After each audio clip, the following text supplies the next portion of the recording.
Life's full of surprises, and each surprise is a gift from the unknown. We can't experience a surprise as a gift as our minds are filled with preconceived notions. These pollute our experience, and hence we lose the wonderful experience of surprise. We feel bored, and this boredom happens because we take life for granted and are indifferent to its mysteries. Learn to train your eyes to see the miracle of life. Is it not a miracle to see when the sun rises, the birds start chirping? Is it not a miracle to see the seed becoming a tree, and from the tree, seeds are born, and this process continues? In the finite seed, the infinite possibility is hidden. Those who don't take life for granted will have a childlike innocence, and you will find them participating in the moment of life with grace and joy. For them, success and failure become points of celebration rather than points of frustrations. How is it possible to celebrate success and failure?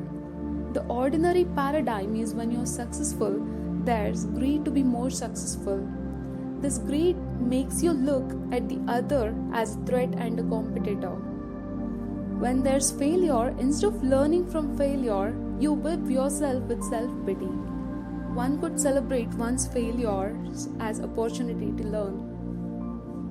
So when you're successful, celebrate your success and don't fill that moment with greed but with joy. Include planning of what actions you should take. Planning is not part of greed but of wise living. When success and failure come, see the surprise. See how many variables have contributed to it. Don't lose the quality of being surprised. The moment wonderment is dead, you're dead. In every moment, bring the quality of surprise and embrace each moment with this energy. Then you'll be able to celebrate success and failure. What constitutes the soul of enlightened living? First, understand that truth wins and not lies. Second, hurt or upset, whether you justify it or not, is self-damaging. Third, see opportunity in difficulty and not difficulty in an opportunity. Fourth, see every experience and situation as messages from the divine. Learn to operate from infinite possibilities. Next step is finding out who am I. Observe the self, then you'll find that self or the soul is not just the body or mind, but a space in which the body and mind exists. This inner space takes the form of the body and thoughts.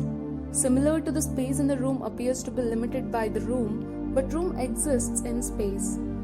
So too, body exists in this inner space. To experience this more deeply, start by asking, who is in? It will lead you to a new awareness of your state of being. If your state of being is restless, then you make it restful. This discipline will lead you to a bigger question to who am I? This will lead you to an understanding that your ego is blocking the bigger picture of who you are.